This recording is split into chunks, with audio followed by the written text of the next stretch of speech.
desafios de transporte de combustíveis e químicos nas hidrovias brasileiras. Antes de a gente dar prosseguimento e começar o painel, só deixar claro que o auditório que a gente está fazendo o evento possui extintores de incêndios devidamente sinalizados nas laterais, 2 saídas de emergência ao fundo da sala, equipe de brigadistas compostas por um líder e 6 brigadistas. Num eventual incidente, o ponto de encontro fica à esquerda, na saída sul, no estacionamento. A gente espera que, obviamente, nada aconteça, mas o DNI está trabalhando ainda no plano de segurança, então a gente não tem hoje alarme funcionando, mas em qualquer incidente, saída de emergência ao fundo e os extintores devidamente sinalizados nas laterais. Para compor esse painel, que eu acho que é super interessante, é uma coisa que vem sendo discutida e debatida nos últimos anos, devido ao crescimento do volume de combustíveis transportados nas hidrovias brasileiras. Eu vou chamar primeiro o Alfeu, chefe de máquina, bacharel em ciências náuticas, engenheiro elétrico, MBA em gestão e projetos, doutorando em engenharia termodinâmica, Marine Technical Advisor do Grupo Shell, como gerente sênior, responsável por avaliação e aprovação das operações marítimas e fluviais envolvendo embarcações e terminais, representante da Shell na UQINF, Vetting Manager da Shell no Brasil e América Latina.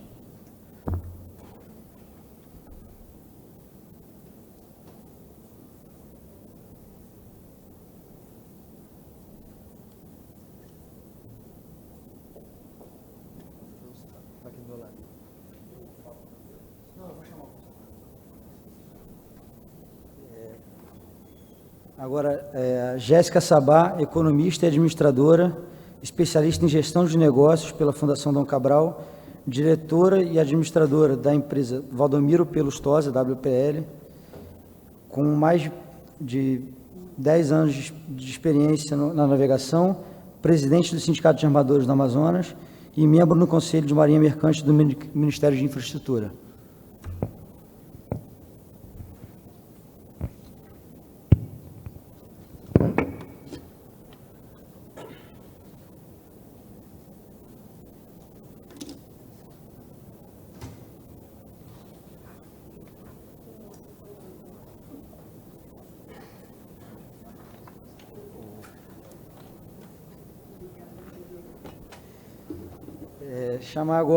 Chamar agora Luiz Alberto de Matos, engenheiro naval, presidente e fundador do Grupo RBNA Classificadora.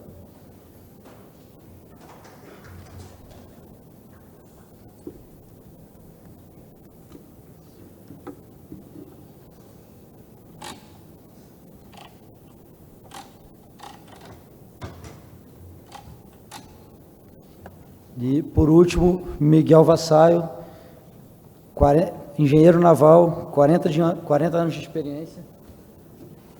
Com 40 anos de experiência, há 30 anos fundou a Navalex e é um dos principais fornecedores de equipamentos marítimos para a América Latina.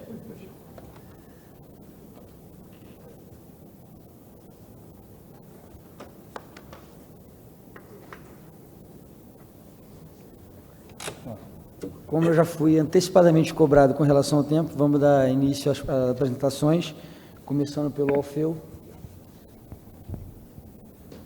Olá, pessoal. Boa tarde. Obrigado pelo convite. Eu espero conseguir atender os 20 minutos. Desculpa o pessoal aí da câmera. Bom, eu queria começar a minha fala. Eu normalmente a minha fala não vai estar diretamente relacionada aos slides. Os slides serão referência para o pessoal, no sentido de que depois, quando a gente tiver terminado esse workshop, você tenha referências técnicas. Tá, ok? Eu vou falar basicamente sobre dilema, vou falar sobre o OQINF e vou falar sobre SAI. Então, eu vou falar de maneira um pouco mais ágil, porque efetivamente é um assunto que eu preciso cobrir em 20 minutos. Tá, ok? Bom, qual que é o meu dilema? As pessoas sabem aqui que eu estou aqui já 3 dias com vocês, sabem que eu sou do Grupo Shell. Mas esqueçam que eu seja Shell. O meu grande dilema é que, efetivamente, eu, como uma empresa de petróleo internacional, uma oil company, né, como é que eu posso, né, estar atuando dentro de um país? Nós somos uma empresa que atuamos em mais de 70 países. Nós somos uma empresa que temos aproximadamente 80 mil funcionários. Nós somos uma empresa que opera principalmente na área de petróleo e gás. Hoje somos muito mais gás que petróleo. Somos uma empresa que temos ações em bolsa de valores, que precisamos dar resposta aos nossos investidores sobre a maneira como nós nos comportamos. E precisamos, independente do local onde estejamos, atuar de maneira ética, correta e, principalmente, que as nossas operações sejam efetivamente seguras. Então, assim, e eu tenho um sistema de gestão de segurança. Esse sistema de gestão de segurança, efetivamente, ele tem que ser aplicado aonde eu estiver. Paraguai, Brasil, Estados Unidos, Austrália. Então, eu preciso garantir de uma maneira adequada que eu consiga efetivamente atuar dentro desse país, né, dentro de um processo de gestão de segurança que a minha empresa preconiza. Então, efetivamente, nós queremos fazer negócio? Sim. Nós queremos ganhar dinheiro? Sim. Mas só fazemos isso com segurança. E, efetivamente, eu tenho que ser capaz de customizar um pouco a minha situação para entender o quê? A minha situação local. Mas eu tenho limites que eu não posso ultrapassar. Isso é um dilema muito grande. É como é que eu vou conseguir, né?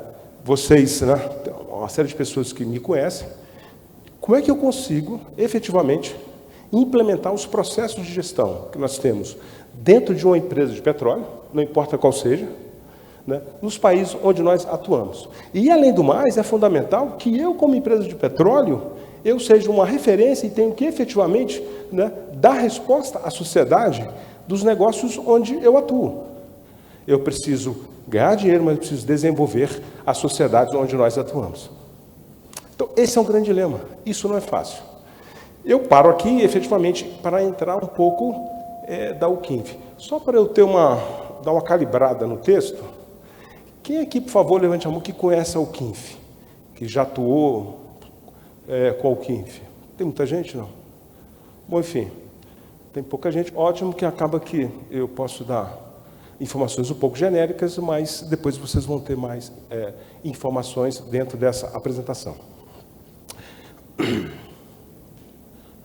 Em 1967, nós tivemos um navio saindo de Fujairah, carregado de petróleo, mais de 100 mil toneladas, para entregar isso em Londres.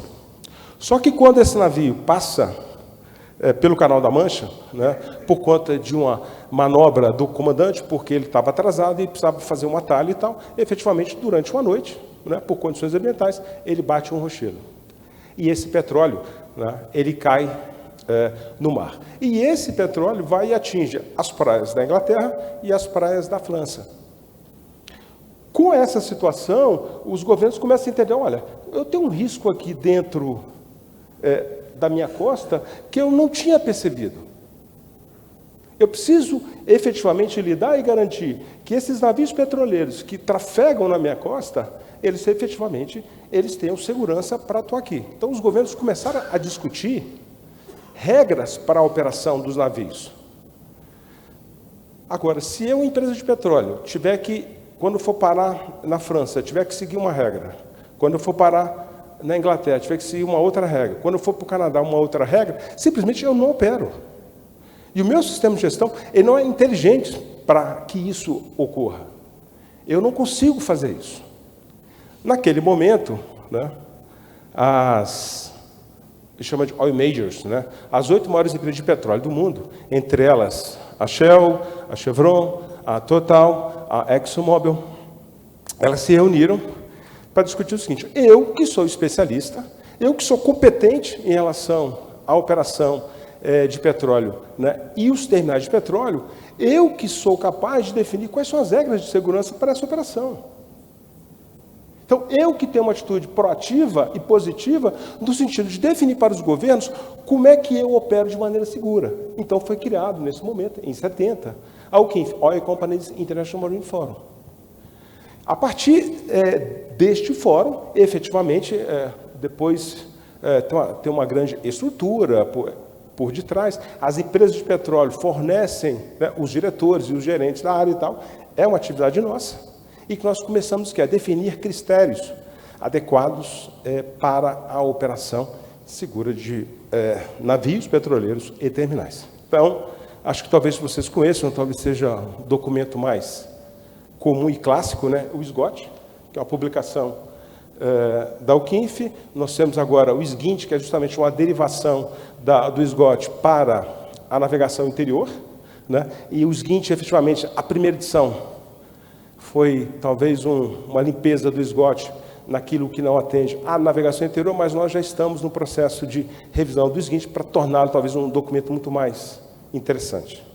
Imagino que até final de 2020, acho que a gente talvez tenha já o rascunho do SGINT. Além disso, a gente tem outras publicações que nós utilizamos.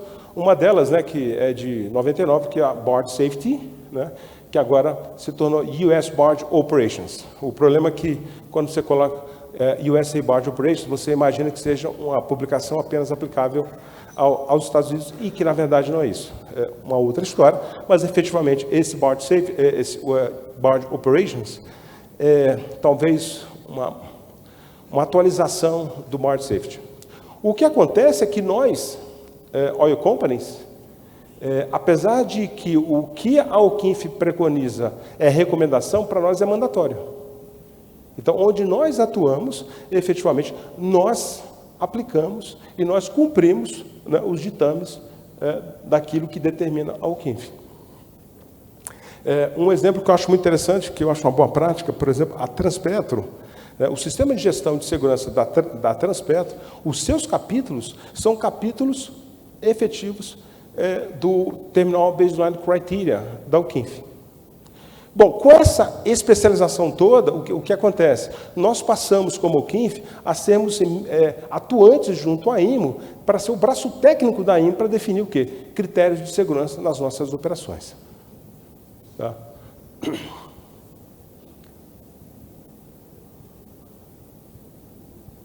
A IMO define, obviamente, o Brasil é signatário da IMO, mas vocês não vão ver regras da OCINF, né, para que sejam aprovados dentro do Congresso Nacional. Mas, efetivamente, são as regras da IMO. E todas as regras técnicas da IMO, no que diz respeito à segurança marítima, ela passa por um crivo da OCINF. Tá? Essas são algumas companhias. Nós, hoje, estamos com mais de 106 companhias que fazem parte da OCINF, e estamos em 46 países.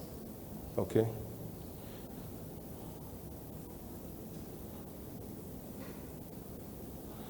Bom, tem duas coisas que para mim são muito importantes, que eu vou falar eu vou falar hoje só sobre embarcações. Efetivamente, o que ocorre? Eu preciso garantir, né, como uma empresa que estou contratando um serviço ou contratando um processo de armazenagem, eu preciso garantir duas coisas. Eu preciso garantir que o terminal onde eu vou atuar é seguro para receber a minha embarcação, o meu navio.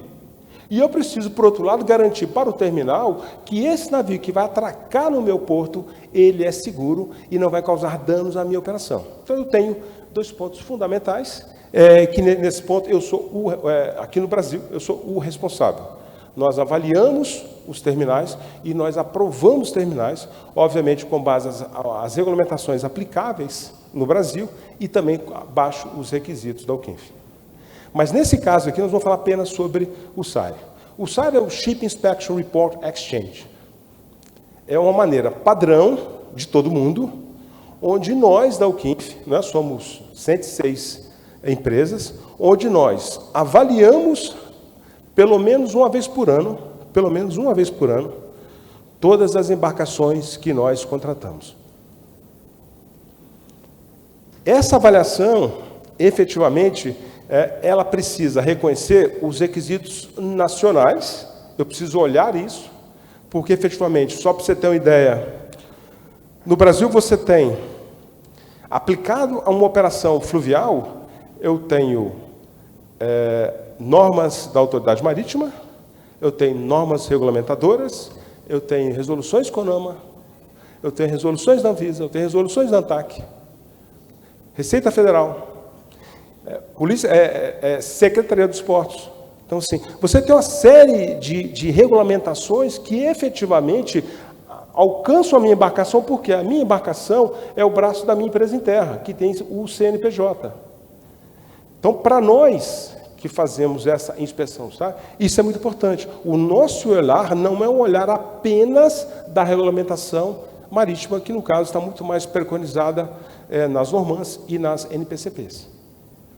Nós olhamos como todo. E, efetivamente, a nossa lista de verificação, a nossa diretriz, ele cita elementos que, se você não alcança dentro das regulamentações daquele país, entra como boa prática. E é por isso que a gente tem uma conversa muito longa, né, com as sociedades classificadoras, certificadoras, com os estaleiros, para a gente chegar a um consenso daquilo que efetivamente é seguro para termos a bordo.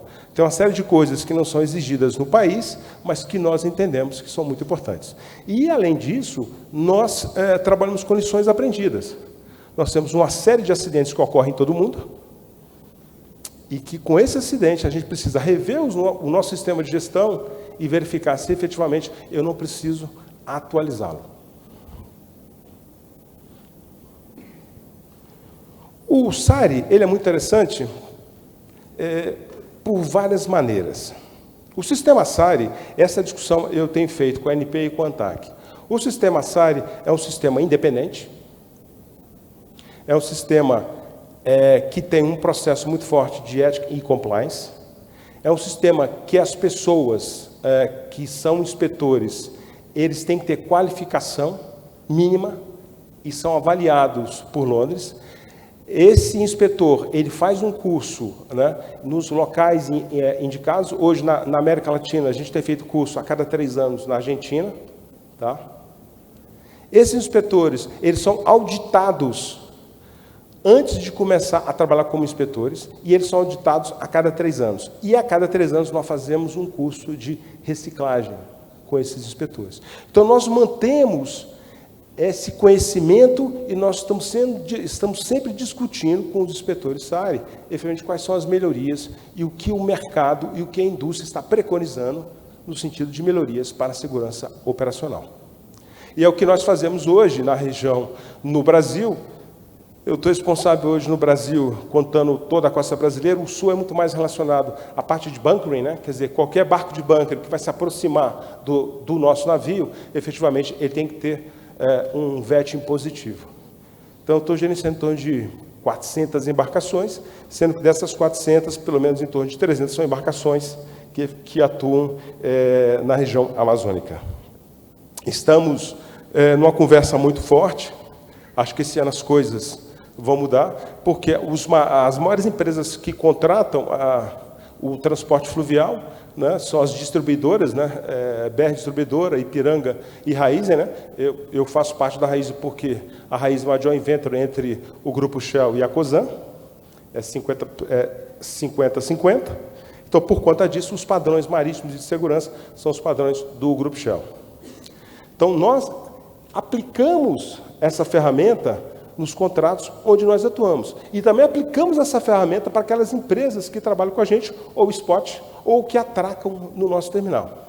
Então, independente de todos os problemas que nós vimos aqui nos últimos 3 dias, sobre vias navegáveis, hidrovias, falta de recurso, sinalização, uma série de coisas que eu entendo e que efetivamente é um problema. A pergunta é, o que eu estou fazendo para garantir uma operação mais segura? Né? A gente tem feito uma série de atividades, mas a minha atuação muito mais pujante e muito mais forte é junto às empresas de navegação. Nós trabalhamos em parceria no sentido que elas entendam que efetivamente é importante eu ter padrões de segurança para operar na navegação fluvial interior. Não importa os problemas que eu tenha. Se eu não conseguir atingir esses padrões, efetivamente, nós não operamos ou saímos do país. Então, isso é uma parceria. Eu preciso estar aqui, eu preciso da empresa de navegação, eu preciso que o trabalho seja seguro. Então, nós precisamos trabalhar em parceria. Nós não reclamamos, sabemos das dificuldades de todos os órgãos, mas assim, o que eu estou fazendo? Porque em uma situação de demanda legal, a pergunta é sempre essa: o que é que você fez de maneira proativa para que essa operação seja feita de maneira segura? Essa é a pergunta que você faz sempre. E é isso que nós estamos fazendo aqui. Eu estou na região amazônica com o pessoal, acho que há uns 10 anos já. Tá certo? Óbvio, todos os nossos inspetores são inspetores de formação marítima. Não é uma, como é que chama? Que só os oficiais podem atuar. Não é isso, é porque efetivamente quando você vai fazer um curso, quando você vai fazer essa formação, é muito difícil que alguém que não tenha o conhecimento da operação a bordo de navios consiga entender essa dinâmica. Mas, enfim, até hoje só comandantes e chefes de máquinas que são inspetores SARE. Okay? Efetivamente, nós operamos hoje, né, com a Raízen no Brasil em torno de 40 terminais e trabalhamos também com a série de projetos na América Latina. Não sei se o Luiz está por aqui, a gente está com um projeto grande no Paraguai, que a gente está tentando ver se viabiliza isso. Está atrasado 6 meses, porque a gente ainda não chegou a um consenso que a operação lá, do ponto de vista da Shell, é uma operação segura. Né?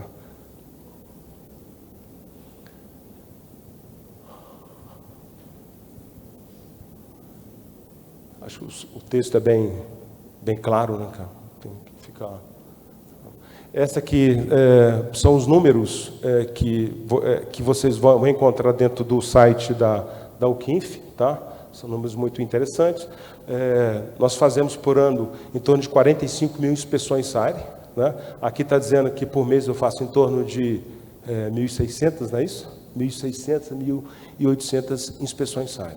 Tá? Efetivamente, não importa se a empresa esteja contratada por nós, se ela não passa no inspeção, se ela não tem um VET positivo, o VET é negativo, ela simplesmente não opera. Sinto muito. Né? Claro que eu quero fazer negócio, claro que é muito importante. As pessoas que estão aqui, algumas, atuam diretamente comigo. Mas, assim, a responsabilidade final é minha e dos responsáveis pela empresa de navegação. Qualquer acidente que ocorra, inclusive hoje nós estamos na mídia, né, por conta de 2 tambores de óleo.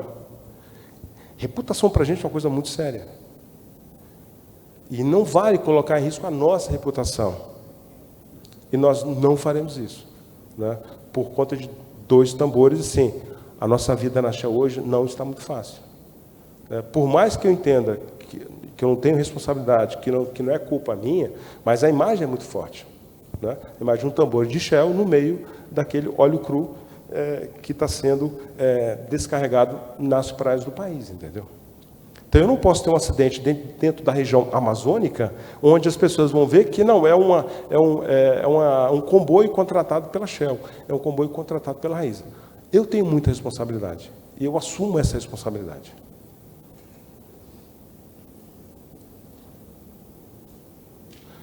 Nós fizemos esse fórum o ano passado, pela primeira vez na região amazônica. Nós estamos pretendendo fazer o fórum da UQINF em 2019 com apoio do Sindarpa em Belém, né, e com apoio da Transdoorada também e da Adelima. Nós temos uma reunião agora na América Latina em novembro em Buenos Aires. E a minha ideia é trazer para a FATEC, o ano que vem, uma reunião do grupo da UQINF para a gente talvez dar mais visibilidade à maneira como nós atuamos. Tá? Nós queremos ser solução, por isso que nós estamos falando com a ANTAC e com a ANP, e que efetivamente as minhas inspeções SARES, eu posso até fazer revisões, se eles acharem que seja relevante, né, conversando com a Marinha e tal, mas eu acho que a gente poderia adotar muito bem esse modelo de inspeção para as nossas atividades fluviais. Além daquilo que já que ocorre, você tem na Marinha a inspeção de conformidade para as balsas, tanque, mas você, para o empurrador, você só tem docagem, né, a cada 5 anos, e onde você vai fazer a atualização dos certificados. Enfim, a gente tem essa preocupação e está propondo, né, soluções para isso. Né? Como é que eu garanto uma operação segura? Eu acho que a gente poderia muito bem nesse país, né, aplicar o sistema de VET, né, da UQINF, porque é uma coisa que está consolidada no mundo, né, e que efetivamente traz bons resultados. E claro que não é tão simples, claro que você não resolve a sua vida do dia para o outro, nós temos um caminho a ser percorrido, mas as empresas que atuam com a gente, né, que têm contrato com a gente, percorreram esse caminho e comprovam que isso é possível, que isso é viável. Ok? Eu terminei. E eu respeito o tempo. Obrigado, gente. Bom dia.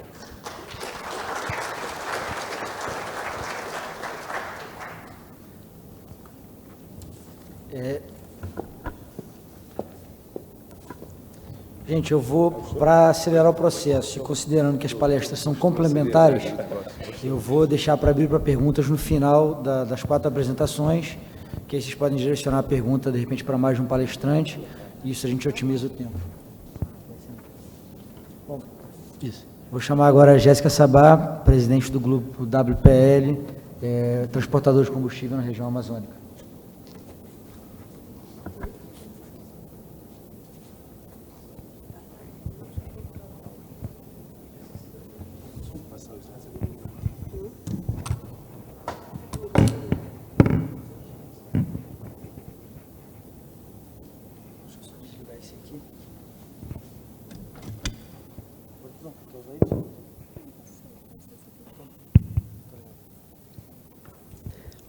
Bom dia, senhores. Falar um pouquinho da WPL. Deixa eu ligar aqui. Espera aí, para levantar para onde? Liga aqui, Geninho, me dá uma ajuda. Hã? Ah, tá. Bom, gente, desculpa, demora um pouquinho para entrar a apresentação dela, por ser em outro formato, já vai aparecer na tela. Bom, enquanto isso, falar um pouquinho da empresa. A empresa é uma empresa de navegação fluvial, nós transportamos combustível, né, derivados de petróleo, etanóis, biodiesel, e nós atuamos no segmento há 77 anos, somos parceiros, somos os primeiros parceiros da Shell no Brasil. A empresa foi fundada pelo meu avô e eu já sou a 3ª geração. A 2ª geração hoje se mantém na presidência, mas quem faz a gestão já sou eu. O nosso único cliente é a Raízen, né, que é uma joint venture da Shell com a Cosan, e nós só atuamos nisso. Essa parceria tem sido muito proveitosa, né, porque segurança está na nossa veia. E aí, o tema vem, navegação segura, um case para adequação, que nós nos adequamos ao longo desses anos, né, nos requisitos legais e nas boas práticas da OCINF. A UFEU, há 10 anos, tem sido um parceiro, um professor, né, de 3 em 3 anos, antes de 3 em 3 anos, mas agora todos os anos ele vai lá e dá uma cacetadinha na gente. E com isso nós temos aprendido muito. Não é fácil, porque cada vez mais a barra eleva, mas a gente consegue fazer realmente uma navegação muito mais segura nos rios amazônicos, né? E vocês imaginam que não é fácil, porque se aqui sul-sudeste, a gente já tem muito mais recursos, imagina no norte, que as pessoas falam em hidrovia e a gente sabe que não existe hidrovia, né? Bom, essa é a nossa história, já falei um pouquinho mais. Nosso mascote é meu avô, né? A gente colocou um pouquinho a figura dele, porque era uma figura muito forte. É uma empresa puramente amazonense. E, como eu falei, a terceira geração. Já está hoje atuando no negócio da empresa. A nossa missão, atuar no segmento de transporte fluvial de derivados de petróleo, biodiesel, misturas, né, de uma forma eficiente, segura, sustentável, gerando resultados para o nosso cliente e a sociedade. Nossa visão, navegar nos rios da Amazônia, prestando serviços de transporte, sendo reconhecida pela qualidade, segurança e excelência. Nossos valores, atuar de forma a preservar a integridade das pessoas, meio ambiente, ativos e reputação da WPL. Segurança é um valor muito forte para nós. Cliente, a nossa maior prioridade. Integridade, transparência nas informações, lealdade e profissionalismo nas decisões. Pessoas, desenvolver e motivar profissionais para trabalharem com entusiasmo, proatividade e foco no resultado do negócio. E melhoria contínua, todo dia procurar fazer o melhor, transformando o que é normal. Requisitos legais. Trabalhar no Brasil é muito difícil. Nós temos inúmeros requisitos legais, várias normãs a cumprir, né? 2, 3, 9, 11, 13, 35, 14, 17, 21, 26, e fora as da NPCP. Fora os requisitos de ANTAC, ANP, Receita Federal, enfim. A gente sabe como é difícil sobreviver nesse país, né? Aí vem as NRs, como o Alfeu bem falou, né? NR1, 4, 5, 6, 7, a 9, 20, 30, 33, 35, todas essas nós cumprimos, temos, nossos colaboradores são treinados, né? E tudo isso é exigido, principalmente no Management Review, que logo após eu vou falar sobre isso.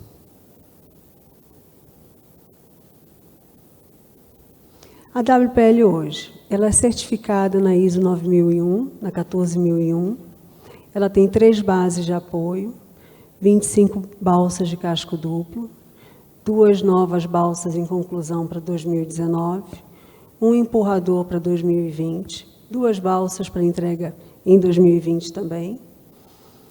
40% da nossa frota tem automação de ponta, os motores cada vez mais potentes e manetes que melhoram as nossas manobras.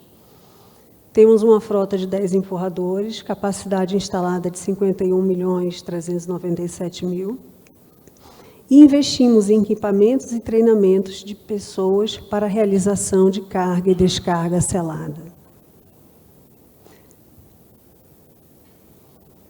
Temos uma balsa autopropulsora, WPL 2016, que ela foi preparada para recolher os nossos resíduos. Por quê? Porque nós tínhamos um problema muito grande para tirar a ISO 14001 em recolher o nosso resíduo. Nós estamos localizados no que nós chamamos de Beiradão, no São Raimundo, no bairro de São Raimundo, então nós não tínhamos como recolher o nosso resíduo sólido e o nosso resíduo oleoso. Então, nós construímos uma balsa autopropulsora para retirar o resíduo dos empurradores e das balsas e levar até um destino um local onde esse resíduo pudesse ser retirado. Essa balsa ela é licenciada pelo órgão, pelo IPAAM, né? E, com isso, nós conseguimos a certificação, porque nós nos preocupamos também com essa parte ambiental. Também nos preocupamos com a parte social. Fizemos uma reforma de uma sala inteligente no Hospital do Câncer. Nossos empurradores também, hoje, são dotados de energia solar para a parte deles. Também nos preocupamos com a sustentabilidade e fazemos eles têm a ETA, né, o tratamento de água. Estamos investindo e desenvolvendo práticas seguras com os nossos colaboradores, novamente, para realizar carga e descarga selada. O que é isso? Todas as nossas balsas, a gente dotou elas com válvulas de pressão e vácuo, visores de nível, tubos de medição, para que o colaborador ele não tenha contato com os gases inflamáveis. Então, durante o carregamento e durante a descarga, tudo isso é fechado. E aí, com isso, depois o Alfeu pode complementar um pouquinho mais, eles não têm contato com o produto. Tá? Os gases são expelidos para fora. Hoje nós fazemos as rotas de Santarém, Belém, Itaituba e Porto Velho. Também temos um compromisso grande com o cliente. Nossa pesquisa de satisfação 2017 foi 94%, 2018 96%.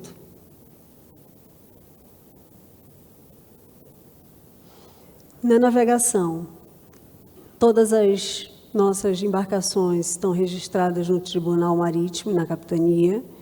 As documentações legais estão atualizadas. Nossas balsas-tanques são classificadas pelo ABS. Temos um sistema de rastreamento via autotrack com telemetria. Temos câmera a bordo com monitoramento de viagem 24 horas. As cartas náuticas são eletrônicas. Temos radar, GPS, AIS e ecobatímetro. Rádios VHS fixo e portáteis. Rádio SSB. Nossos motores são Caterpillar, Mitsubishi, Cummins e Scania. Temos manetes eletrônicas. Na parte da segurança do trabalho, que é muito importante para nós, abertura de permissões de trabalho em tudo que nós fazemos. Fazemos realização de checklist de chegada e de saída das embarcações. Acompanhamos todas as atividades dos tripulantes. Investigação de acidentes do trabalho, abertura de CAT, controle de equipamentos de segurança, manômetros, termômetros, válvulas de alívio, válvulas de pressão e vácuo.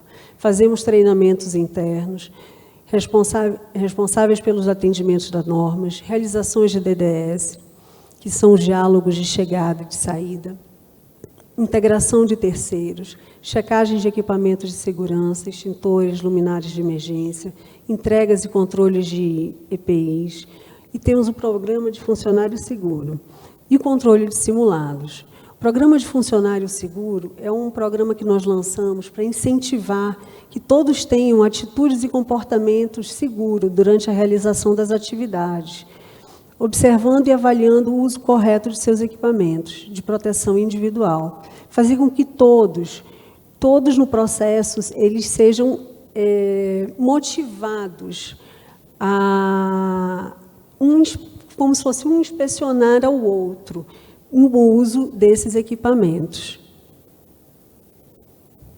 Opa, pulei. Bom, aqui são a parte dos treinamentos, dos simulados, onde nós cobramos muito, principalmente a parte dos simulados. Temos um sistema de gestão integrado, que contempla plano de emergência, SOPEP, atendimento das legislações, realização de checklist, destinação dos resíduos gerados pelas embarcações, manutenção de controle de pragas, atendimento aos indicadores ambientais e os indicadores estratégicos, índice de acidentes, índice de reporte de quase acidente, eficiências na tratativa de acidente, atendimentos ao cronograma de simulados e o atendimento às ações do BPRA.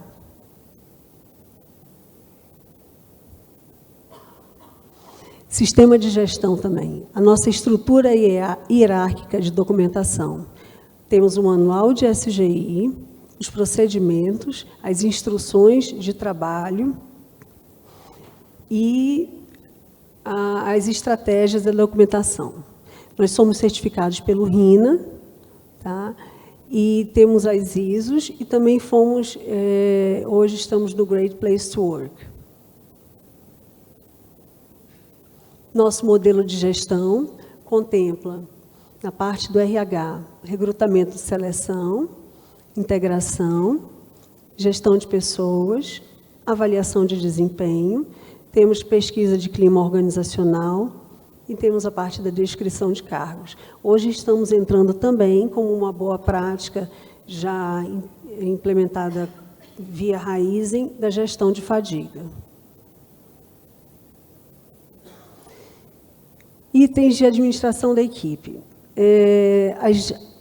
Hoje a gente vê muito as licenças válidas, controle de descanso, política de álcool e drogas e a carteira marítima. Então, o comandante ou nomeado da equipe, se eles possuem as licenças válidas ou equivalentes, a tripulação atual atende ou ultrapassa as exigências, as políticas com relação a períodos de trabalho e descanso estão em vigor, estão sendo cumpridas, o operacional ou a contratada fornecedora possui uma política de álcool e drogas ou atende ou supera as diretrizes da OCINF.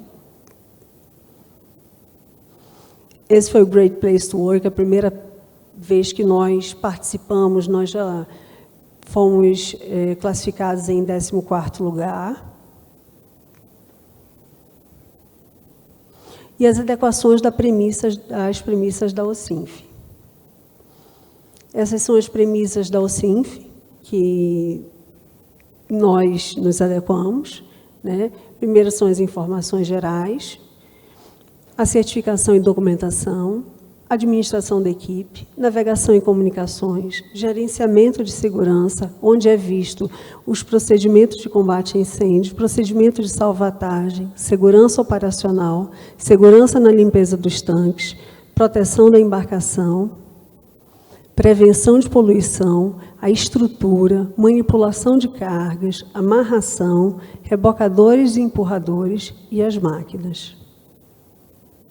Bom, isso aí são algumas práticas, onde nós temos café da manhã, comemorando os aniversariantes, Outubro Rosa, nós vamos ter o Novembro Azul, as festas juninas, final do ano, participação no Fórum da OCINF, onde nós ganhamos o prêmio. E é isso. Essa é a nossa história. Obrigada, Genil, por ter nos chamado. Tá? Obrigada ao FEU, obrigada a todos por terem nos ouvido. Obrigada.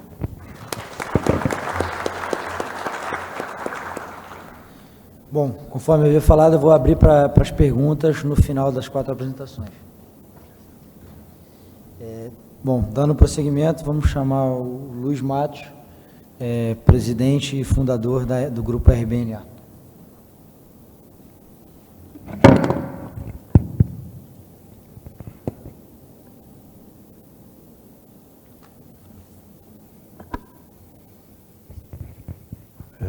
Bom dia. Eu vou ficar aqui que eu vejo melhor também. O que eu vou falar é sobre prevenção de acidentes, né? De todos os regulamentos que têm que ser seguidos. Então, o que fazer? Eu fiz uma quantidade grande de projeções, mas é só para ficar como registro na Sobena e guardar. Eu vou ser rápido e bem controlado aqui. Então, mais ou menos a abordagem, tudo, né? O conteúdo, é isso que eu estou te falando, para servir de referência, e a gente vai falar do bem físico, né? Do patrimônio, do barco. Na embarcação, o que ela tem que seguir de normas para prevenir a ocorrência de acidentes. Assim, essas cores mais roxas é que eu vou dar um pouco mais de atenção, e as outras eu vou passar mais rápido.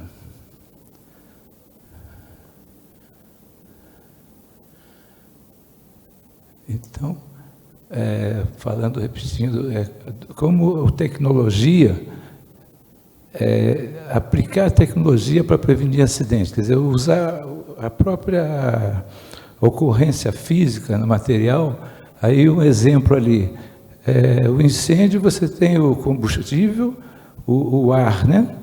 E a temperatura. Então, se você parar de ter ar, você pode mitigar o acidente. Então, onde tem inserção de ar, de ventilação, de outros lugares, começou um acidente, fechar, aí você não tem que ter ar.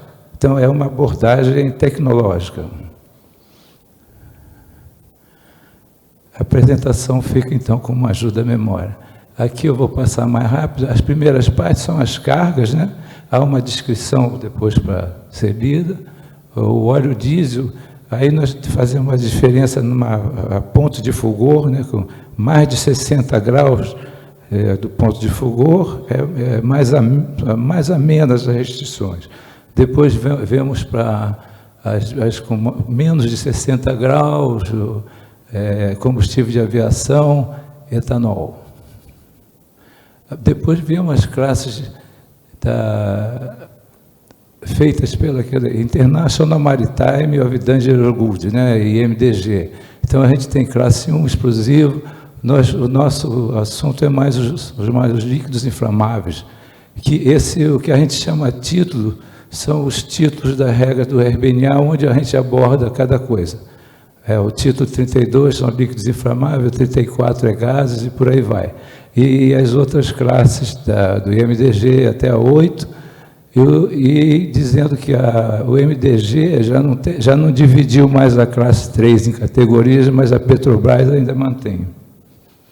Aqui são dados também que vai se falando, quer dizer, a gente tem o primeiro critério, que é o ponto de fulgor, e depois tem as pressões, quer dizer, cargas que você deixa na pressão atmosférica e outras que você tem que manter pressão alta por alguma razão. E ali, pelas regras também, a gente tem na regra do RBNA vários tipos de classificação. Aqui as características dos líquidos agora, os derivados de petróleo com ponto de fulgor maior, ou igual a 60 menos, etanol que vai a 15 graus. E uma coisa importante é que na navegação interior, todos os regulamentos internacionais se aplicam, como foi dito pela representante aqui. Embora sejam regulamentos internacionais, a norma 2 aplica todos os elementos internacionais na navegação interior. Continua a classificação, que fica como referência para sempre, o que é permitido com que tipo de embarcação. Aqui são coisas da Norman para referência, quando se faz o estudo de uma colisão, o que avaria, aí o que o casco duplo deve suportar. Tem a avaria do fundo, a avaria extensão longitudinal, transversal, e depois a avaria do costado, tudo isso, então, para o projetista do armador ou do estaleiro levar em conta. Vai sempre, eu vou deixar isso para as leituras, né? Também a mesma coisa das classificações e como estão as embarcações. Então, isso é sempre uma ajuda à memória de quem vai trabalhar, passear por todos os regulamentos e requisições pedidas, né? As dimensões também dos tanques, quais são as quantidades máximas, volumes máximos, comprimentos, vários dados ainda que têm que ser respeitados.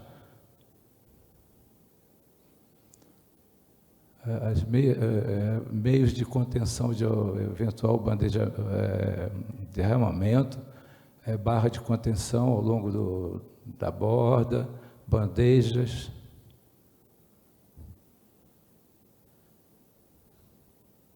Aqui é uma figura de uma balsa com aqui. Deixa eu mostrar aqui. Deixa eu ver se aparece a barra de contenção, se houver derramamento, né? Aqui no manifold de uma bandeja, o que cair aqui vai ter que voltar para dentro do tanque, né? Aqui é a fagulha, no caso de motores, não pode sair fagulha pelo lugar de descarga, você tem que ter uma caixa d'água, algum sistema. Está mostrando o que eu mostrei aos poucos, né? Essa aqui é a mesma balsa, só que ela poderia também recolher óleo. Então, se ela, no momento que ela estiver trabalhando com óleo, não pode estar trabalhando com óleo. E o equipamento, para outra situação, é pintado de vermelho. Aqui são agora definições de zonas da embarcação, zonas de risco. A gente classifica as áreas, depois onde é que tem as zonas de risco, qual o tipo de equipamento elétrico, zona de carga, que determina os parâmetros lá de prevenção. Zona 0, então, é dentro do tanque. Então, dentro do tanque é zona 0, né? Zona 1 é uma zona em volta da zona de carga, onde você pode também ter vapor, né, por alguma coisa. Aqui são várias apresentações de você tem o espaço da carga aqui, mas o que tem em volta também é a zona de risco. Eu não estava prevendo muito assim separado, mas então várias posições que podem ter vapor. Você tem vários regulamentos, né? Agora, se você não tem um cofre entre a zona de carga e os peak tanks, eles são também a zona de risco. Aqui também são coisas a prevenir. A zona de carga, você não pode ter abertura de casaria a menos de 6 metros, se eu não me engano. A porta também tem que estar virado, o que está virado para avante, para ré. Os coferdames e outros são também zona de risco. Tudo tem que ter vários tipos de embarcações. Eu estou passando rápido, mas assim, chamar a atenção de mais uns pontos, mas esse aqui, por exemplo, ele tem um cofre na ré, então ele é a zona de carga dele para aqui. Esse aqui não, a zona de risco dele vai até a proa, porque ele não tem isso aqui. Ele tem que ter fundo duplo e costado duplo.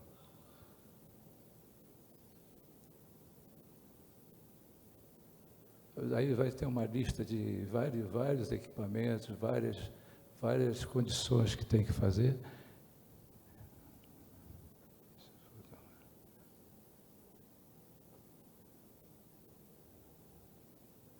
Disposições de maquinarias. Nessa parte aqui, para chamar a atenção, é quando você tem o motor e a bomba de carga em cima do convés.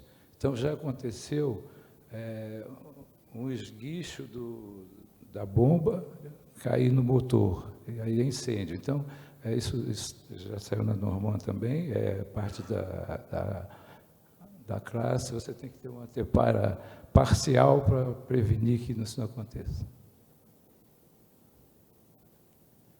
A disposição de tubulações.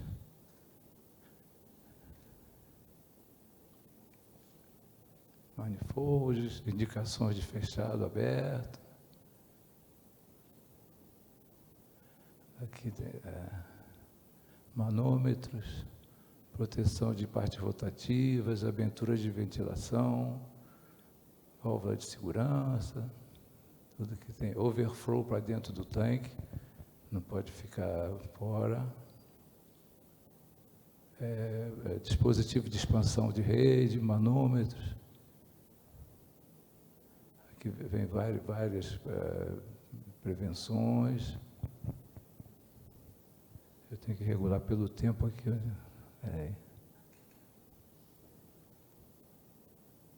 Bom, tudo isso fica para referência e consulta, né?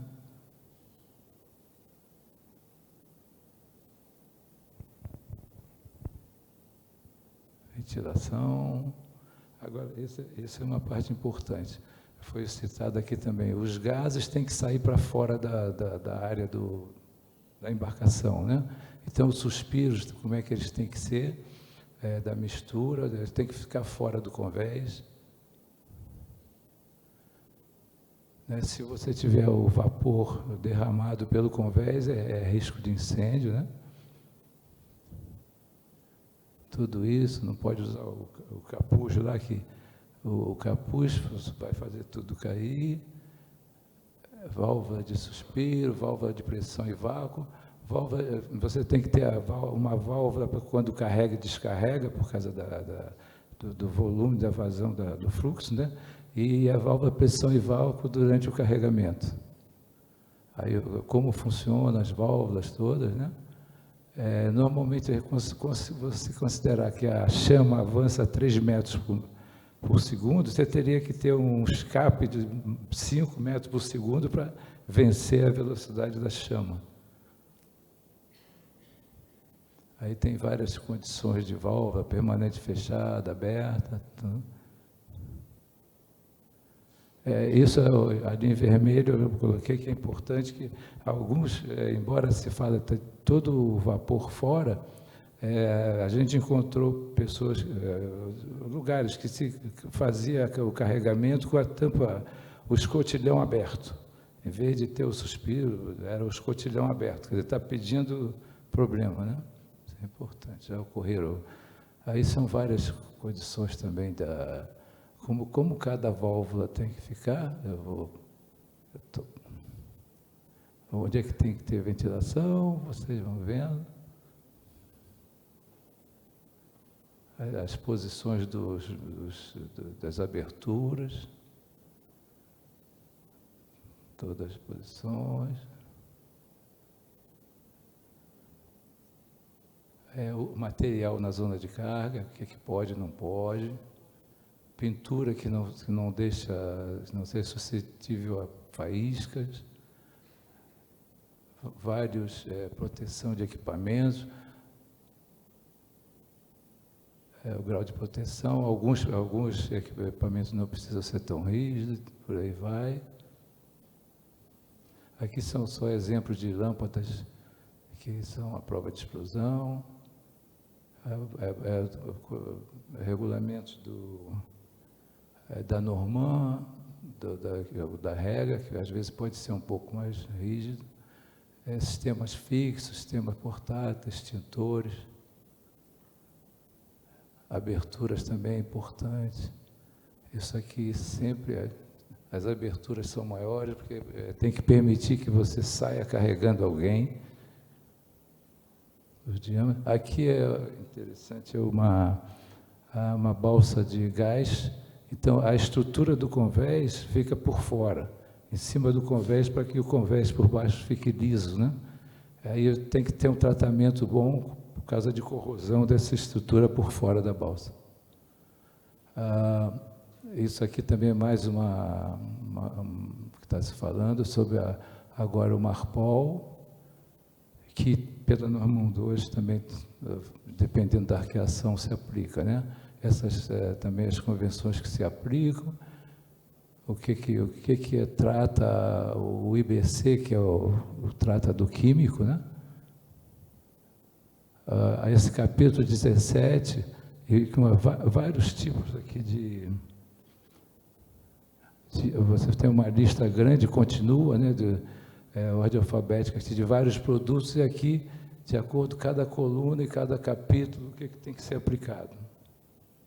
Aí vai estar a explicação aqui das colunas, o que é o navio tipo 1, tipo para transporte químico, tipo 2, de acordo com o material que ele trata, né? O que ele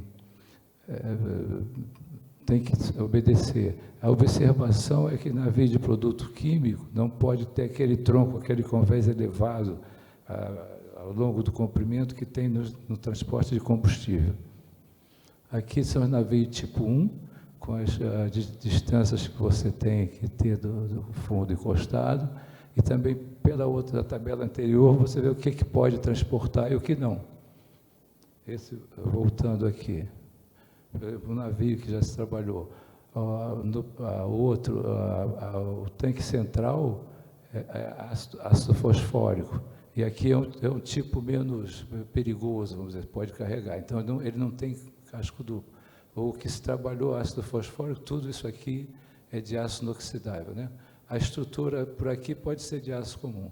Agora, de acordo com o produto, toda pintura é especial aqui, né? E esse aqui é um aço inoxidável que é tratado também, né? Apassivado, que eles chamam. Aqui, os requisitos repetem, né? De petroleiro.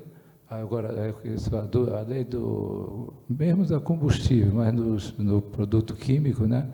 É muito importante, os vapores inflamáveis e os vapores tóxicos. Aqui chama a atenção o chuveiro para lavagem dos óleos, né, no de produto químico, é só para realçar. Aqui vários requisitos de lavagem, como inertização de produtos químicos, né, de algum determinado tipo, arranjo de tanques, não pode haver você carregando um tipo de carga e depois botar outro tipo, né? Então, isso tem que ter cuidado.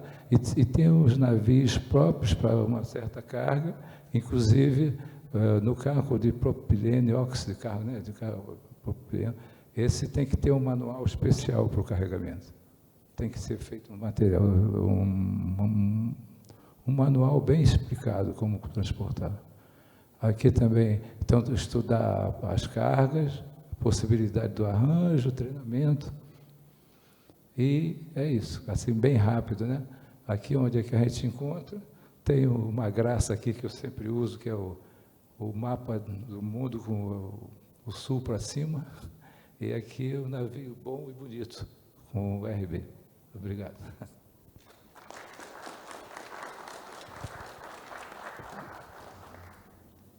Obrigado, Luiz Mato.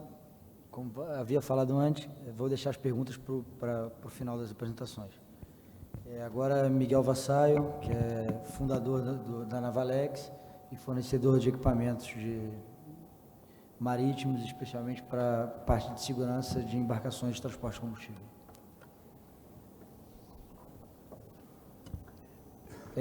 Um aviso. A apresentação dele vai ser em inglês. Se vocês quiserem, tem disponibilizado ali atrás uma tradução simultânea, se vocês acharem pertinente, enfim. E eu estou aqui para ajudar também nas possíveis perguntas que surgirem. Thank you very much for the opportunity. Thank you to Sovena. Thank you for all the present people attending to the presentation. And the presentation today and what we're trying to express, or the objectives of the presentation, is a little bit of the perspective of where the U.S. or the United States business and the regulations on the United States. And it's around and based on the fact that E the majority a maioria of the philosophy da filosofia que está sendo seguida é a carga e descarga fechada das embarcações. É basicamente lidando com barcaças e lidando com a crença no ciclo fechado para carga e descarga dessas embarcações.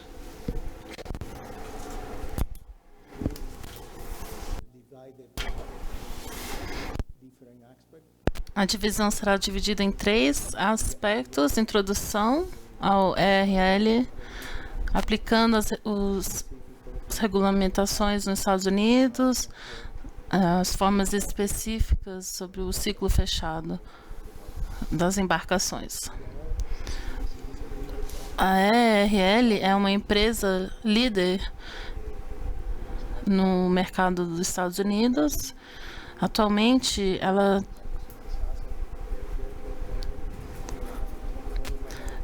trabalha com aproximadamente 2.500 embarcações no mundo todo. O foco é o desenvolvimento e a produção nos Estados Unidos. Tudo é produzido nos Estados Unidos, in-house. Tudo que produzimos e oferecemos é dedicado ao ambiente marítimo e às aplicações das embarcações. Como estamos nos Estados Unidos, depende do governo dos Estados Unidos. O governo tem feito um esforço para controlar os vapores e os gases que são emitidos no meio ambiente.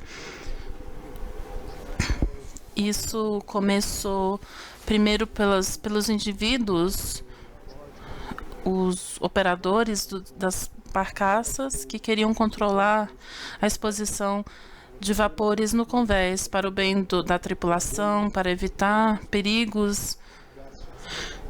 Mas, a certa altura, 20 anos atrás, o governo dos Estados Unidos determinou que não se deve respirar químico algum no ambiente. Então, o processo inteiro do governo americano e o que eles estão exigindo no código afeta múltiplas operações, onde você inspira químicos ou gases. Então, isso não é permitido e precisa ser minimizado ao máximo. E o convés não é aberto, então se a válvula abre, o gás sai. Mas dentro, quando é fechado, é preciso controlar os vapores. Isso aconteceu com os pressure boatings. Você não pode soltar os gases diretamente no ambiente. É preciso passar por um filtro de carbono, e isso é controlado pela Guarda Marinha dos Estados Unidos. Eles estabeleceram regras, é uma combinação do setor privado com o governo. Então, o governo dos Estados Unidos, a agência ambiental, eles controlam os parâmetros que você precisa seguir. E cada estaleiro é responsável cada armador é responsável por adotar esses padrões. Então, esse é um aspecto técnico. É preciso cuidar da embarcação essa questão técnica, mas também afeta as pessoas, é uma questão humana também. Então, no caso das pessoas, toda empresa, isso é um procedimento que é determinado pelo governo, mas a atividade é regulada a nível da empresa. Então, cada empresa teve que criar sua própria seus manuais operacionais sobre como lidar de forma geral com o processo de embarcar, desembarcar embarcações que são fechadas. No próximo nível, temos manuais de operação que lidam com operações específicas da embarcação que estão sendo lidadas por aquele tipo de produto químico ou aquele tipo de material que está sendo manipulado. E quanto mais específico for, existe um checklist que precisa ser verificado cada vez que você está realizando um ciclo de embarque ou desembarque. Então, essa é a forma como os operadores lidam com essa questão e como eles controlam isso no nível pessoal, no nível do funcionário, os procedimentos de segurança que devem ser seguidos pelos funcionários. Existem 3 problemas que surgem quando você lida com essas barcaças fechadas. Primeiro, a ventilação. É preciso ter a ventilação adequada. Se você não tiver isso, é o mais importante. Você terá problemas sérios de explosão ou implosão nas 2 direções. O segundo item é a medição. Você precisa medir a embarcação, o nível dos vapores, qual o status dentro da embarcação, com base em instrumentos ou componentes que permitem você ler sem ter que abrir a barcaça. E o terceiro aspecto é controlar o nível da barcaça por meio do considerar o overfill, o transborde.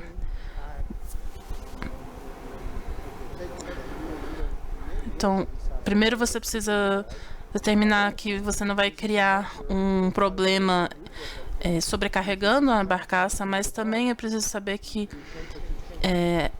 saber a expansão destes químicos devido a mudanças de temperatura. Então, é preciso deixar espaço para o crescimento dos vapores, dependendo da temperatura. E isso depende do produto com o qual você está operando.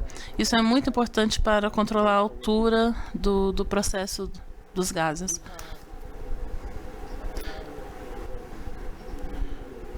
Aqui temos um medidor do nível de ventilação. Temos 2 produtos, o que chamamos de alta velocidade, a válvula de alta velocidade.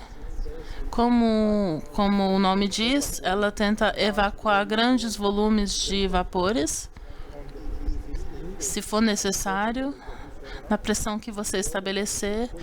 E o outro é a válvula Equate, que ela é mais individualizada de acordo com cada tanque.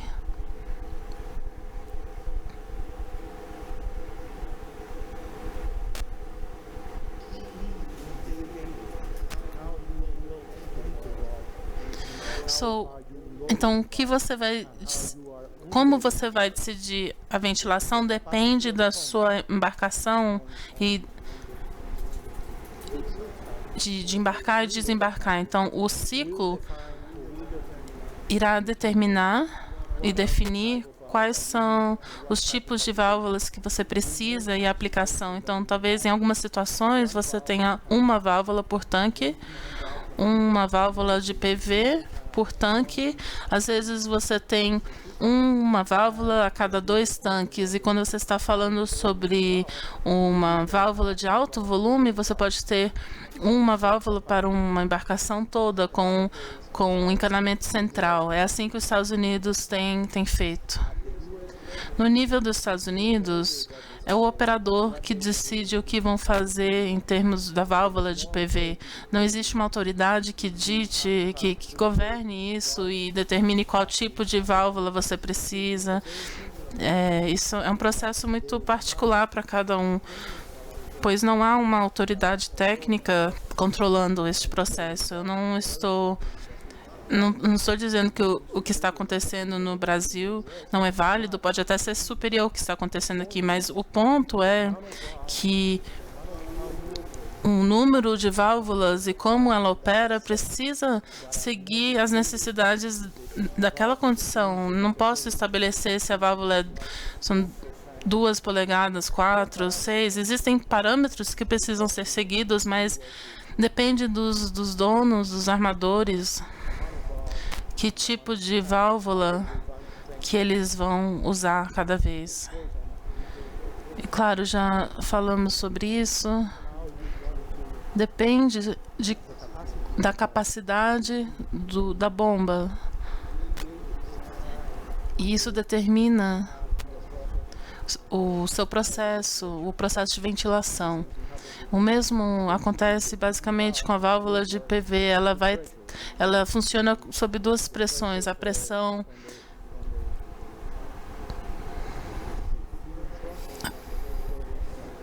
ela funciona com o processo, a pressão de vácuo que vem da bomba.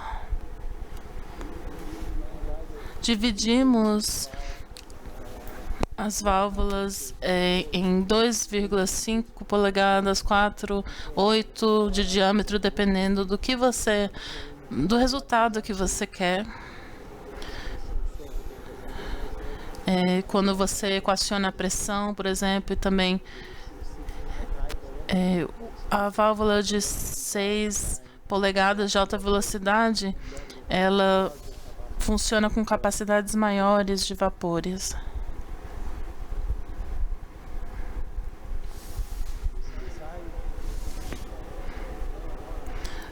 Falando sobre os alarmes e o transbordo da barcaça, temos diferentes produtos para diferentes aplicações.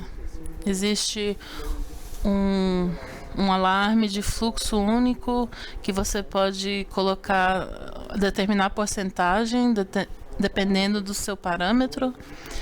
Temos um alarme duplo que dá um aviso primeiro a 95% e depois uma emergência 98%. E nós damos esse tipo de controle, damos painéis móveis e fixos que são movidos à energia solar e são completamente isolados, são autocontidos. No ponto de vista da medição, isso aqui é a chave, em nossa opinião. Isso fornece a oportunidade de não ter que abrir a barcaça. E se eu penso aqui no mercado brasileiro e na América Latina em geral, isso tem vários propósitos. Primeiro, é o controle dos vapores no meio ambiente.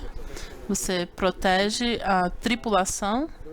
E o terceiro componente é uma forma de fechar a barcaça e ter certeza que atividades ilegais não estão acontecendo com seus componentes.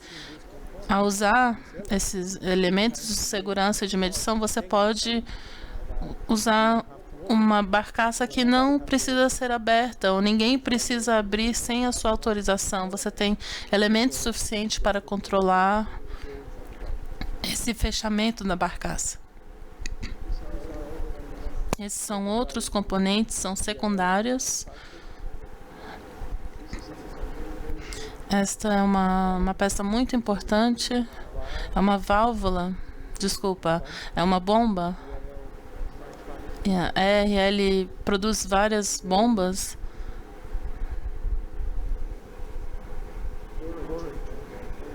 E tem sido muito bem recebido pelo mercado. Nós temos muito orgulho de que somos o único produtor que fornece as bombas para aplicações da marinha, e isso é muito importante para nós. Tudo que nós produzimos e tudo é projetado para o ambiente marinho. E aqui outros componentes, como os plugs, os medidores, as válvulas de controle de vapor. Essa é a palavra certa, UTI, para medir Depois que se fecha a barcaça, você pode controlar e verificar quanto tem na barcaça a carga.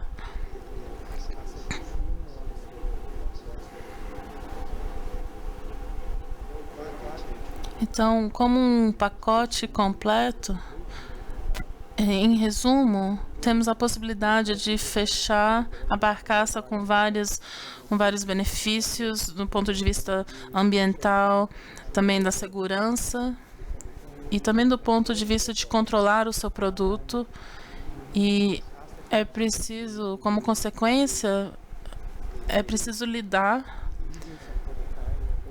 com as válvulas, medir as emissões do gás e o que tem dentro da barcaça e também com a proteção do transbordo da barcaça. Nós oferecemos soluções muito técnicas e acreditamos em trabalhar com o cliente. Basicamente, eu sei que alguns procedimentos temos que seguir, mas toda vez que alguém vem a nós e quer uma solução personalizada, e nós conseguimos fazer isso, nós consideramos o layout da barcaça, o cliente pode contar conosco para oferecer e ajudar com o desenho e os procedimentos necessários para a operação. Muito obrigado.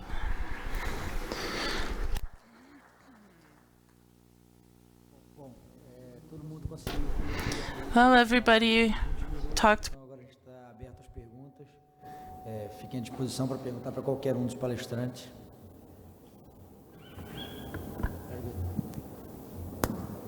Bom dia, meu nome é Lucas Varela, eu venho do Paraguai. Primeiro que eu vou pedir desculpas por meu portunhol ruim, mas acho que vai dar para se compreender. A minha pergunta é para o engenheiro Alfio Alcântara. Nós lá no Paraguai estamos num processo de mudança enquanto à operação das barcaças tanques. Esse processo de mudança é liderado por as terminais petroleiras, onde se fazem o carregamento das barcaças. Eles estão começando a exigir o que se fala de ciclo cerrado. Então, poderíamos falar que 50% da frota tem ciclo cerrado e outro 50% está com ciclo aberto. As terminais não têm um estándar igual. Então, tem algumas terminais que exigem algumas coisas e outras não. Então, nesse processo de mudança que nós estamos vivendo, os armadores que têm que fazer a mudança das suas barcaças e os astilleros que têm que produzir as novas barcaças não têm claro quais são os requisitos para poder operar em todas as terminais. Então, a minha pergunta, Alfio, é qual seria a sua recomendação para esses armadores e esses astilleros poder fazer essas mudanças ou novas embarcações que possam cumprir com esses requerimentos? Obrigado pela pergunta. Isso é uma coisa muito interessante, porque no Brasil, efetivamente, boa parte da nossa frota que opera na região amazônica, ela não opera em sistema fechado, né? Essa é uma briga que a gente tem há muito tempo no Brasil para que isso se aplique, porque o SGOT diz claramente, né, que é uma regra que é citada pela norma 1 e pela 2 também, que a nossa operação é selada por conta dos problemas que foi apresentado aqui no nosso painel. Nós da UQINF não podemos dizer que equipamento você deve usar, esse ou aquele. O que nós estamos preparando agora, espero que agora em novembro a gente consiga fechar o Technical Paper para definir quais são as maneiras de você operar selado. Então, é isso que a gente tem do ponto de vista para as embarcações. A partir disso aí, efetivamente, as empresas de navegação que vão construir as embarcações, que tomem como referência esse Technical Paper, para justamente você garantir que essas operações possam ser seladas. Nós temos no Brasil, por conta da engenharia, né, das construções antigas, uma dificuldade muito grande. Eu entendo essa dificuldade, tanto é que eu opero aqui em condições não 100% seladas, mas a minha discussão, a minha evolução é o seguinte, como é que eu posso fazer o mais selado possível? Né? O que eu tenho de informação, por exemplo, que na Argentina, pela Prefeitura Naval, que lá é 100%, eles não aceitam operação que não seja selada. Então, efetivamente, nós, como o QINF, vamos estar fazendo um technical paper para a América Latina sobre as operações seladas. E a gente está discutindo, junto com os estaleiros daqui, o Flávio está ali atrás, a gente tem falado muito sobre isso, RBNA, com a ABS, efetivamente sim, que eu preciso ter boas práticas. Né? Eu não posso esperar que a Marinha defina isso ou decida isso. Se a minha balsa é classificada, fica mais fácil, porque tem que seguir o livro de regra. Né?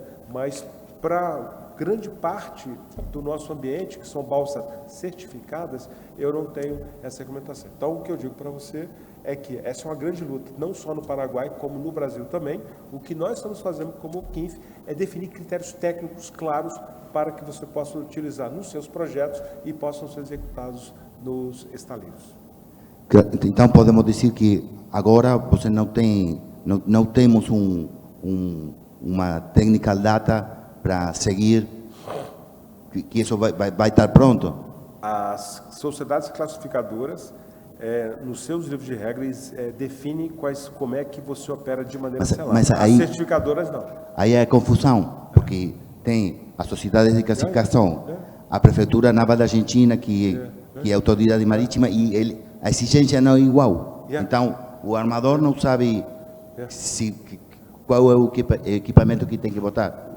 O que nós estamos fazendo, inclusive, as nossas reuniões da UQINF são reuniões que elas são volantes, né? A gente faz reunião na Argentina, faz no Paraguai, no Uruguai, na Colômbia, no Brasil, que é para justamente a gente conseguir entender qual é o ambiente de cada um e criar um technical paper que alcance todo mundo. E, obviamente, manter a comunicação com esses países no sentido que eles entendam e que eles tenham esse compromisso de assimilar e aceitar esse technical paper. Não tenho ilusões, mas efetivamente assim, é um trabalho que nós estamos fazendo e que efetivamente ele vai avançando e aos poucos as empresas, né, que têm essa preocupação com uma operação segura, efetivamente vão utilizar. Obrigado, Alfeu. Mais alguma pergunta?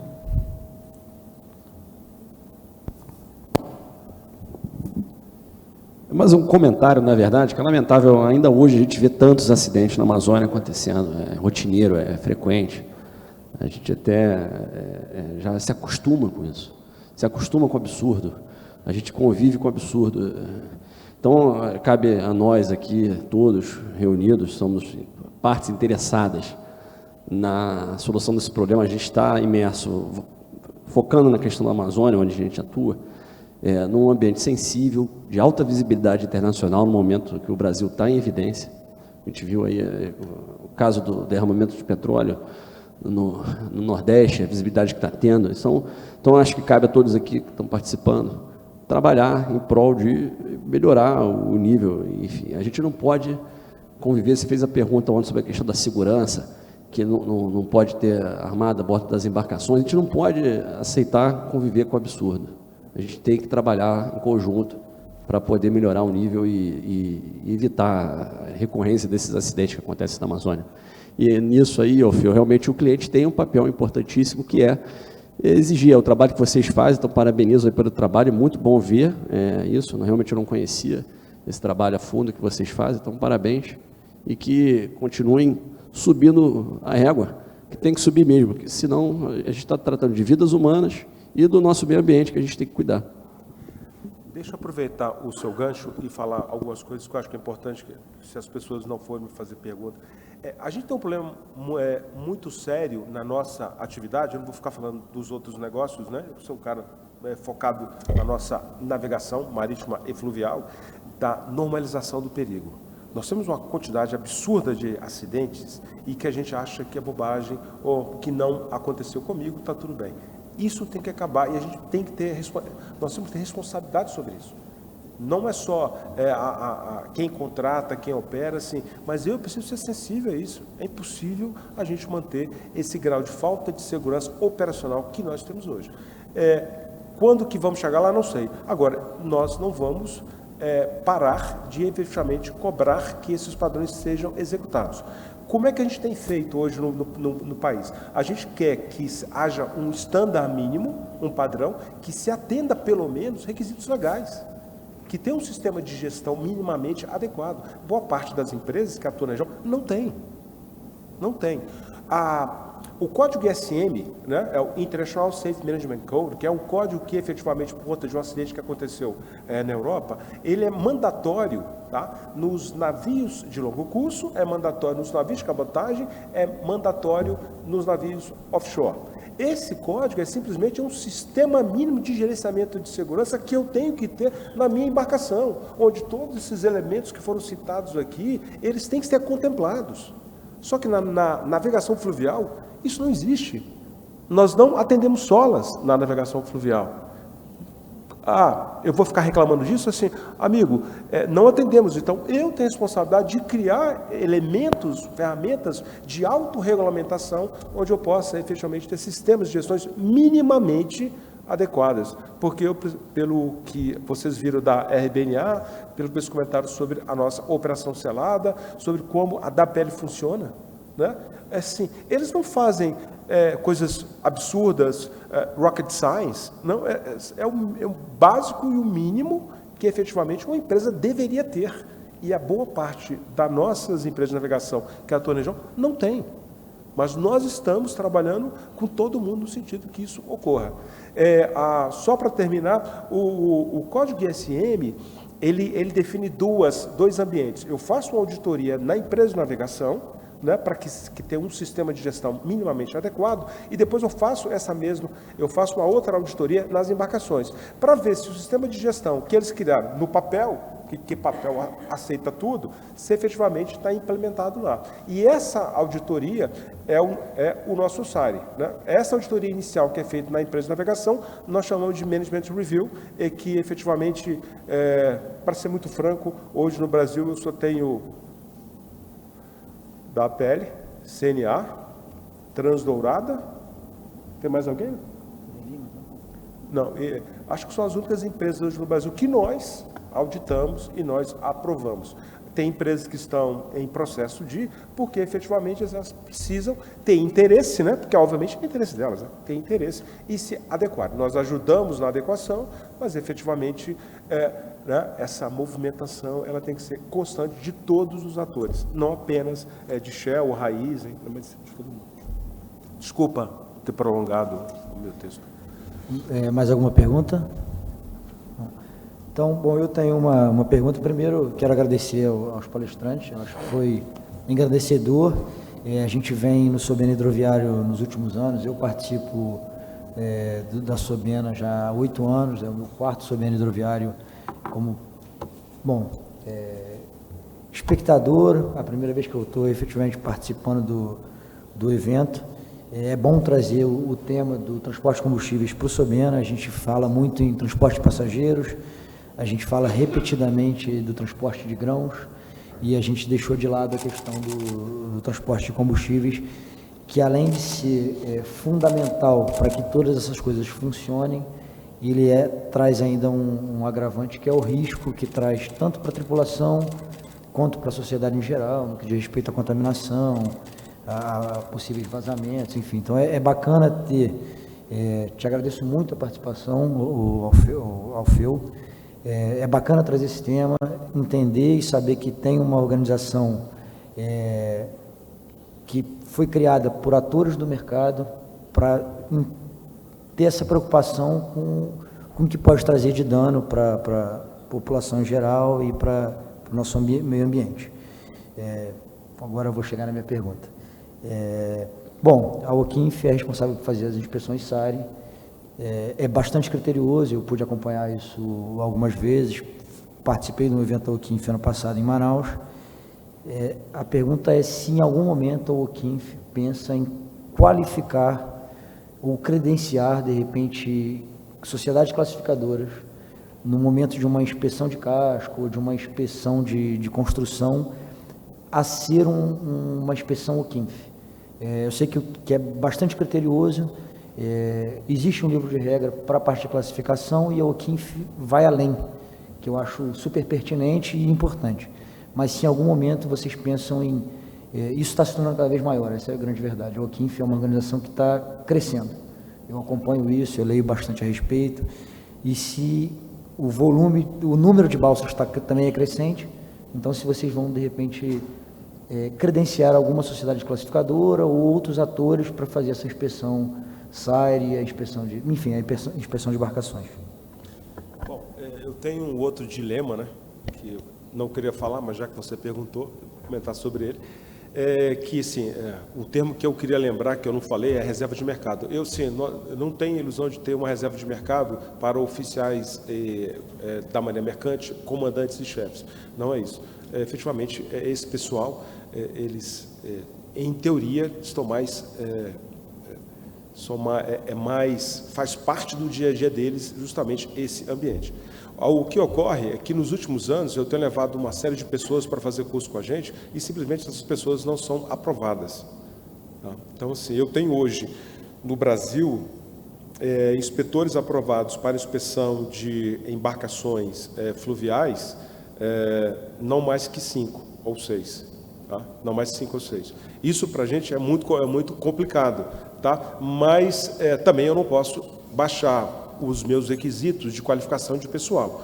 Então, por conta daquilo que a gente tem visto na América Latina, em função dessa baixa ou interesse, ou conhecimento, ou competência, né, das pessoas que deveriam, né, se propor, né, a fazer esse curso, nós já estamos efetivamente discutindo abrir um espaço para que as sociedades certificadoras e classificadoras, né, obviamente, né, tendo conhecimento das operações fluviais, que elas possam fazer o curso com a gente, né? A gente não vai abonar o curso de ninguém, mas que efetivamente você abra para outras classes para poder ser um inspetor SAIRE.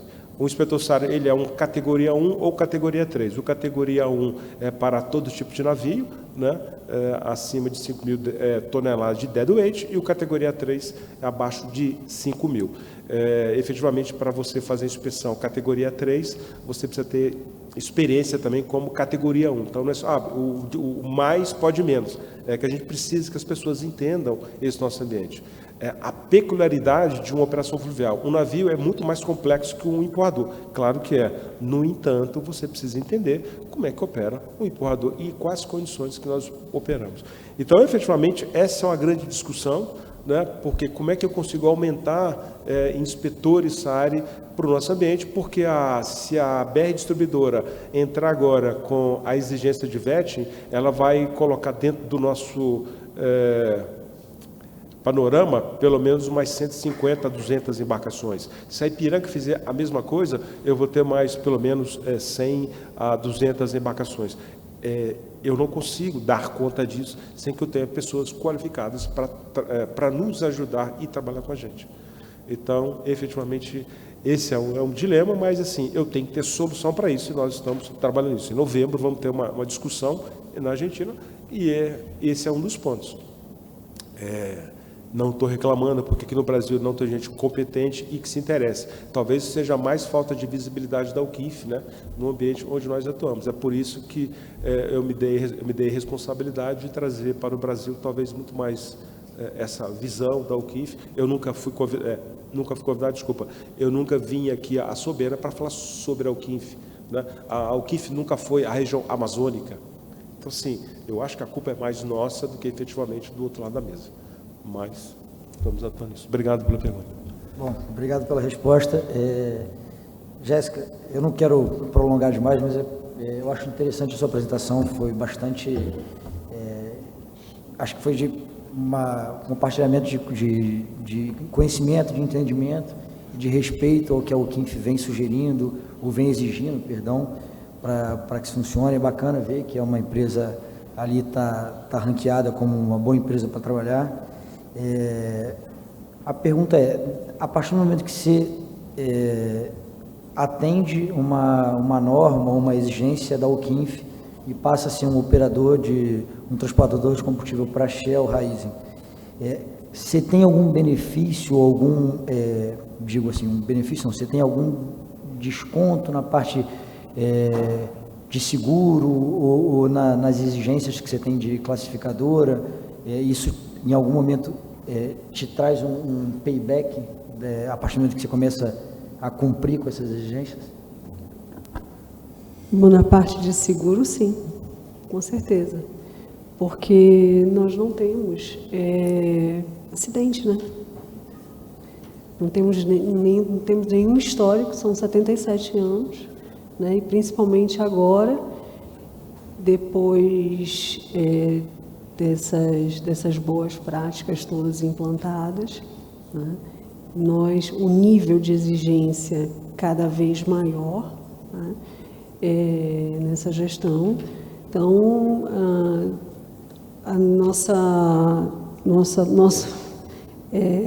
nosso payback é muito maior, né? É muito melhor. Tem um outro item que eu acho que é importante também citar, é o seguinte: hoje, as empresas que efetivamente que estão se adequando a esse processo estão mais visíveis no mercado para os contratos futuros que possam vir a ocorrer na navegação fluvial de combustíveis, né? Inclusive, a gestão é mais fácil, né? Você consegue ter uma gestão melhor, mais visível do todo. Então, obrigado. Não é efetivamente uma pergunta para o Miguel, mas eu acho que é só um adendo positivo. Bom, eu trabalhei com o Miguel durante muitos anos, então a gente debateu esse tema diversas vezes, e eu acho que é importante passar para vocês que eu ouvi nas minhas frequentes visitas aos operadores nos Estados Unidos, que na verdade existe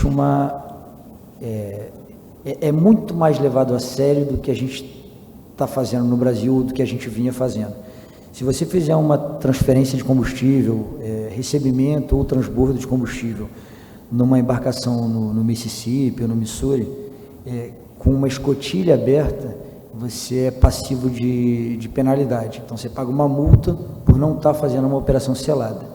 Se, porventura, a partir disso, você tiver um derramamento, ou se tiver um case de repente, um acidente numa balsa, uma explosão, uma coisa do tipo, você vai preso, essa é a verdade. A Guarda Costeira Americana, ela efetivamente fiscaliza isso, ela está atenta a isso.